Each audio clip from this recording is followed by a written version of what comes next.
if there's such a thing as being enlightened, let's say, then why isn't everyone enlightened? If it's just a matter of taking the glorious route and following your bliss, let's say, it's like, well, that sounds pretty easy. Why isn't everyone enlightened?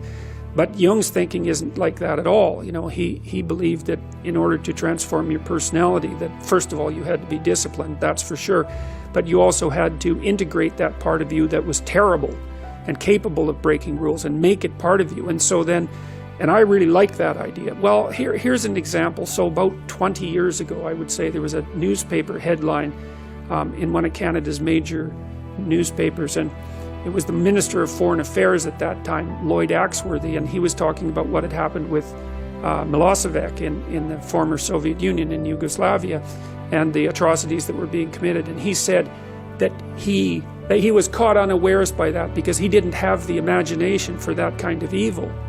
And I thought, well, you know, you think that what you're doing is signaling your virtue by making a statement like that, but from my perspective, all you're doing is stating your cowardice and your historical ignorance, because if you're going to be Minister of Foreign Affairs, you bloody well better have imagination for that kind of evil, because if you don't, then anyone who does wins. They beat you. And so you know, and again, in the Harry Potter stories, you see he's touched by evil, right? He actually has a soul fragment that's embedded within him that's as black as anything can possibly be. That's why he can talk to snakes. But without that, he wouldn't be able to have any victory. And that's exactly right psychologically. Unless you can think the way that an evil person thinks, then you're defenseless against them, because they'll go places you can't imagine, and then they win. And so the best men I've met, it was interesting even when I was in junior high and high school, because most of my friends dropped out, you know, by the time they were grade 10, thereabouts. And a lot of them were guys who developed physically. They're pretty powerful, and they're just damn sick of putting up their hand to go to the bathroom. It's like, you know, they're not doing that anymore. One of my friends got kicked out when he sort of challenged the gym teacher, you know, physically. And the gym teacher, he could do an iron cross. He was a tough guy, and so it was no trivial matter for my friend to stand up to him, but he got expelled anyways.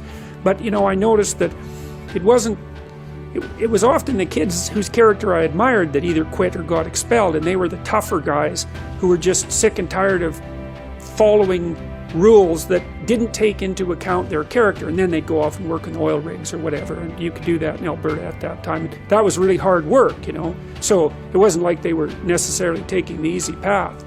But like, a harmless man is not a good man.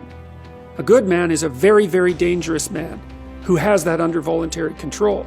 And you know, you also see that like one of the central female stories, let's say, if the hero archetype is the central male story, there are variants of hero archetypes that are relevant to women, and one of them is Beauty and the Beast.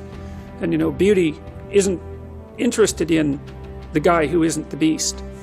She's interested in the guy who's the Beast, and that's exactly right, but she's interested in the guy who's the Beast that can be civilized and disciplined, right, and who can use that in the service, well, let's say, of a family. And that's exactly, well, that's exactly how it should be.